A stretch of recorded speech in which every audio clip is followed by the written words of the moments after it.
Don't get me wrong, this is brilliant, but oh, this is so much better. The 3DS is one of my favorite consoles ever, with so many just amazing games that I could take with me anywhere. When I got my 2DS in 2017, it was unlike anything I'd ever seen before, and it quickly took over my 11-year-old life. Its games looked so good, it felt like I had my Wii games with me on the go. And it's clear that Nintendo wanted to give that impression. Console experiences on the go. From the very beginning at E3 2010, they revealed the 3DS, and along with it, two new from the ground up remakes of console classics sure to impress attendance: Ocarina of Time 3D and Star Fox 64 3D. Both classics to those who'd played them back in the day. Only one was going to resonate with new players though. You try explaining to the masses what a Star Fox is. This game though is a completely different story. Today I want to discuss Nintendo's efforts to remake the Zelda N64 titles for 3DS, starting with The Legend of Zelda Ocarina of Time 3D, my very first Zelda game.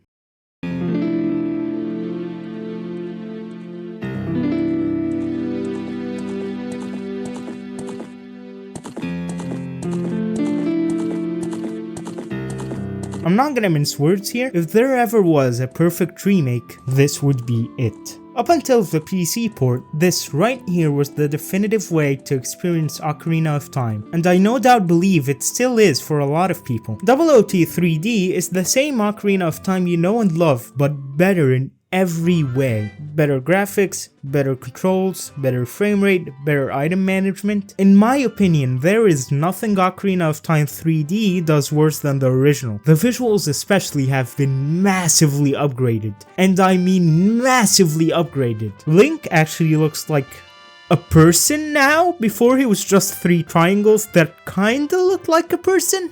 Maybe a goblin. What once were 2D backgrounds are now fully modeled environments. Item pickups are now models too instead of sprites. The environments are so much more colorful and vibrant and detailed, all while still maintaining Ocarina's intended atmosphere. All of this makes the game just so pleasing to look at in a way that I can't say goes for the original game, and genuinely makes it so that sometimes I boot up this version of the game instead of the excellent PC port. But a visual facelift isn't all this remake provides. It runs at a rock solid 30 FPS compared to the original's 20. You might think a 10 FPS difference isn't that big, but trust me, it makes all the difference in how smooth the game feels to play. Gyro aiming is now available, making the shooting galleries so much more fun, especially in Majora's Mask, but we'll get to that remake. You can actually move the camera with the motion controls, which took me like a year to figure out as a kid. But one quality of life feature that's so obvious that it's insane it wasn't in the original game is that the boots are now equipable items, which is a godsend for the water and shadow temples. No longer will you go through the arduous cycle of pausing the game, navigating to the equipment menu, equipping the boots, unpausing the game, walking into a room, pausing the game, removing the boots, unpausing the game. Oh no, you walked into the wrong room. Better repeat all that. Now you can just assign it to an item button, of which not only are there 4 now, but the Ocarina has its own dedicated button so it doesn't take up space. And boom, easy as that. You're also way less likely to walk into the wrong room in the water temple now, since the ones that change the water level are so clearly marked. This can be viewed in a negative light as a sort of dumbing down of the dungeon for modern audiences, but I see it as just a way to alleviate frustration in an already unforgiving temple. The remake definitely throws a bone for new players though, with additions like the Sheikah stones showing puzzle solutions. I never used these even as a kid. They look out of place, but don't hurt the game in any way. Plus there's only like 2 in the entire game, so they're pretty easy to ignore. Oh, one more addition that I'm shocked Zelda games don't usually have is the option to replay bosses. To me, boss fights in Zelda have always been rewards for beating a dungeon. Like, congrats, you beat the dungeon, now fight this thing. So it's always annoyed me how in most games you can't fight them again without starting a new file. I believe the only exceptions to that rule were Majora's Mask and the Link's Awakening remake, but even there you have to go through Dompe's Dungeon Maker, which no thanks. Alright, I forgot about Tears of the Kingdom too in the depths. In WOT 3D, simply sleeping in Link's bed allows you to replay any fight you want to, with a gauntlet mode unlocking when you beat all of them, acting as a roguelike time attack. I don't care for this mode to be honest, but being able to replay fights is so appreciated. All of this alone made for a great remake that remained faithful to the original, and for an even better first Zelda game. I remember the summer I got WOT 3D, I must have replayed the game to completion like 3 times. I was so enamored by it and its world and characters. All stuff that was in the original game, sure, but that was so much easier to appreciate in this version. And my only experience with the original game at that point was emulating it on my phone with touch controls, so I'm sure that played a part. But this wasn't just a remake of Ocarina of Time. Well, sort of. Buckle up, because it's time for a history lesson.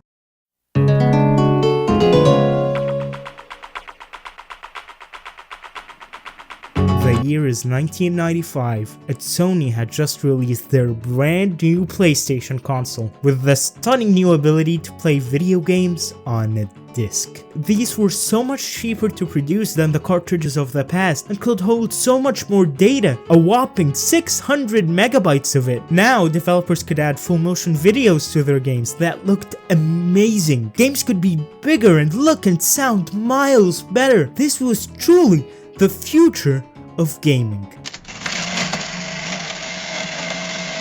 The hell are you doing?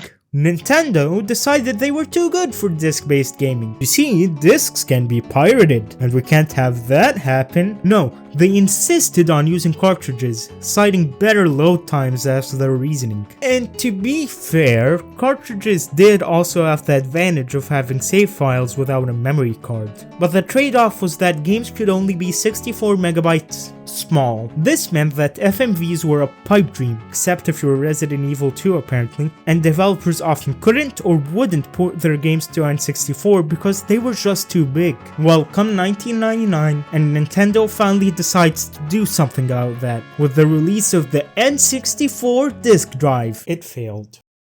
Horribly. It never left Japan. Well, you know what that means?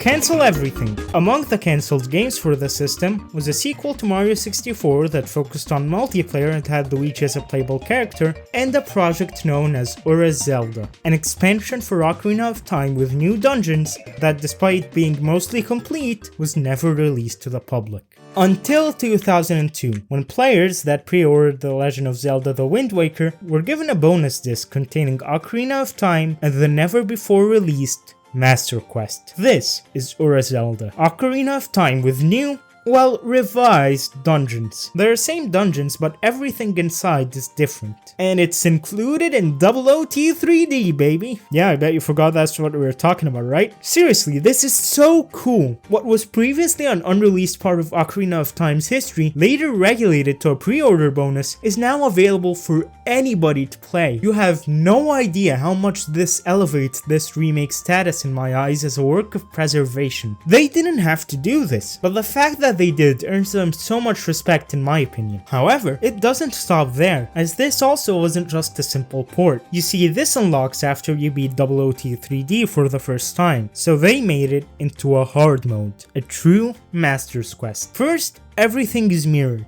which when playing this for the first time after having just finished vanilla Ocarina of Time was so trippy for me. And second, you take double damage. One wrong move against an iron knuckle, and there go most of your hearts. Yeah, fairies are kinda essential. I have to say though, for as cool as Master Quest is, its dungeon designs feel a bit ROM hacky, which in my opinion is to its detriment. But it got a chuckle out of me when I saw you had to shoot the cows in Jabu Jabu's belly. And that's something this game does a lot to me. Not necessarily the chuckling part, but it gets me to smile. Ocarina of Time 3D is one of those games for me. The ones that you can't help but love and replay often. It's a game I have a lot of fond memories with, where I can get sucked into its world every time I play it. And while most of that is thanks to how good the original Ocarina of Time is, this is a remake that found the restraint to follow the original's vision. It changed only what needed to be changed and made sure it was all for the better. Heck, they even left left in a few glitches from the original game just because they were fun. Clearly, Nintendo had a winning formula. A faithful remake that changed just enough to be considered a unanimous improvement, and what the f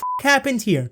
So after Ocarina of Time 3D, the obvious question on everyone's mind was, when's Majora's Mask? It is the direct sequel after all, and it seemed like the most obvious next move, which is why Nintendo waited 4 years to do it. Come 2015 and Majora's Mask 3D finally released. Can we just appreciate how gorgeous this box art is? I got both of today's games on the same day, and Majora's Mask's box captivated me so much. I had my mom draw it for me on a piece of paper later that summer. The art is just so good and shows off how important the side characters are for Majora's Mask as a game. To dive into the game itself though, this game has earned itself a reputation for being disappointing, mostly thanks to this amazing video right here. Yeah, I bet you've seen this thumbnail before. And to be fair, it is an amazing video. I've watched it like 10 times, it's one of my favorites on the site. And it brings up nothing but good points against Majora's Mask 3D. Points that I tend to agree with. That being said, I could still love Majora's Mask 3D. Even if it isn't quite what a lot of longtime fans wanted, it's still Majora's Mask, and Majora's Mask is just special. It's weird, melancholy,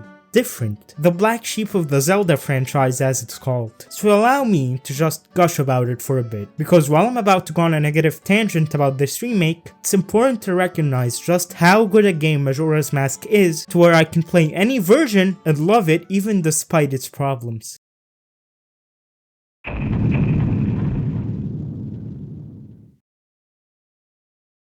The Legend of Zelda Majora's Mask is one of my favorite games of all time. With only 18 months of development time, it reused Ocarina of Time's assets in such a way where it created an entirely new world. A dark one where the moon is going to fall and you get to watch the characters of a strange new land deal with the fact that their death is inevitable, and how their reactions to that fact differ, where some deny their fate and others cower in fear because of it, those who accept it and stay committed to the bitter end, and those who drown out their sorrow. These people have met with a terrible fate, and you as the player care about that. In Ocarina of Time, you wanted to save the world. In Majora's Mask, you want to save its people. And so the game does something genius.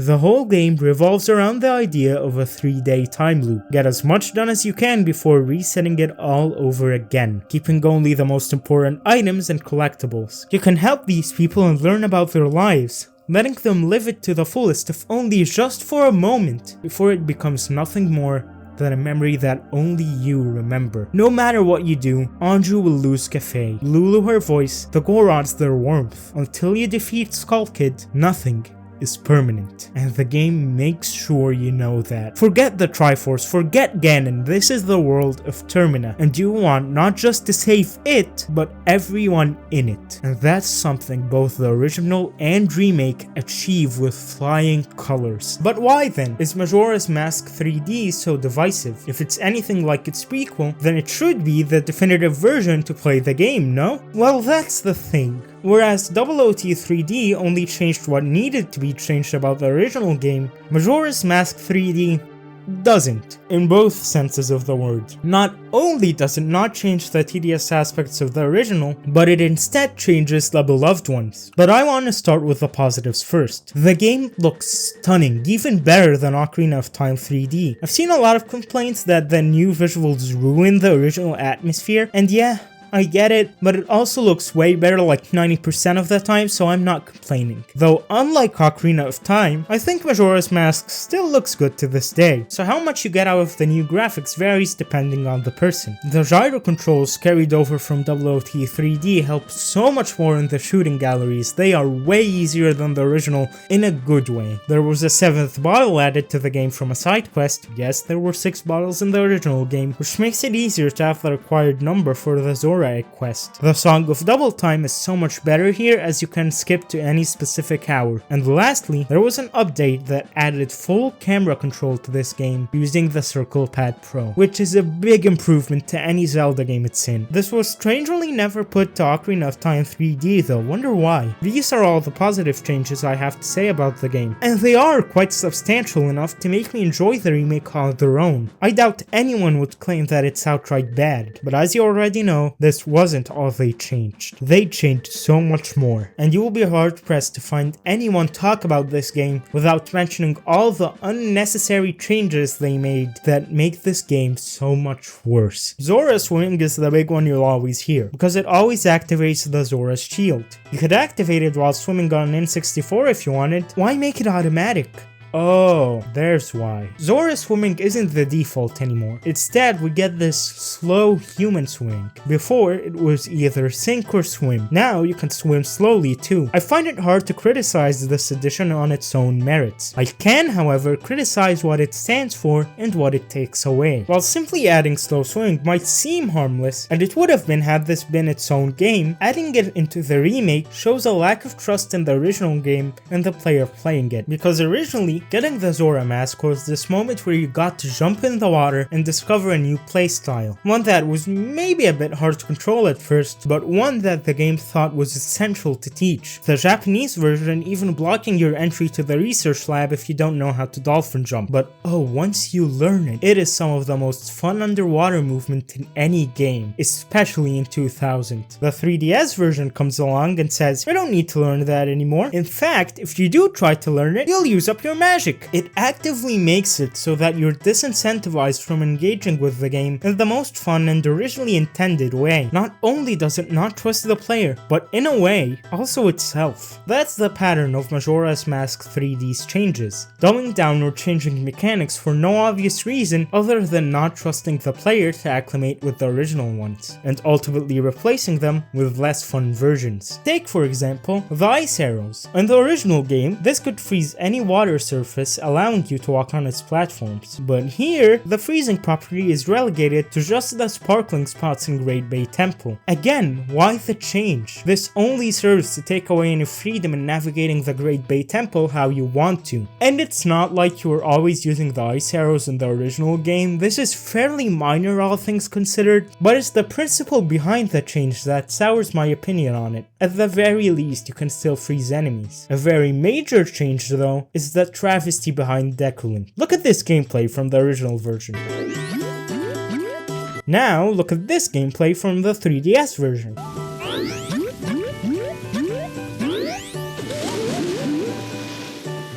Allow me to bring out my inner Sonic fan at the moment because I have to ask, where did the momentum go? Why is it halted when touching the water? What purpose did this serve? And again, it's not like a new player would notice this. This was my second Zelda game after Ocarina of Time 3D, and I couldn't care less. But it's a problem when I go back to play the original game after the remake, and having any subsequent playthroughs of the remake being filled with all these minor annoyances that make it a worse experience. Especially when the changes are this unnecessary. Like, why do the bosses have eyeball weaknesses now? It's not like it makes them more challenging or anything. It's just out of place. And of course, the new twin mode fight is fine actually, but definitely confusing. Majora's Mask 3D is a fantastic game, but just an okay remake. It looks beautiful and has many good changes, but also just as many outright bad and frankly unnecessary ones. A sequel to Ocarina of Time 3D that couldn't recapture its magic. It wasted it all trying to swim as Zora Link, leaving us wondering what could have been. Except we don't need to wonder anymore because the Project Restoration patch exists. This is incredible! A fan-made patch that fixes everything I had a problem with. Zora swimming is back to its graceful glory, Deku hopping has its momentum back, and the bosses no longer have eyeballs. This is it. This is what the remake should have been. Even the stuff I didn't have a problem with are improved now, like the masks always being on the previously unused D-pad buttons, or a faster bomber's notebook. One person. One person is all it took to transform this remake from a game that I love but had a lot of problems with to a contender for the definitive version of Majora's Mask. But of course, with the recent developments in N64 decompilation and recompilation, is it even worth it to play these versions anymore? I mean, for all the praise I've given to Ocarina of Time 3D and the modded version of its sequel, do they truly hold a candle to being able to play these games at 60 FPS and above, or the vast amount of customization available on their PC ports? They even have the gyro aim.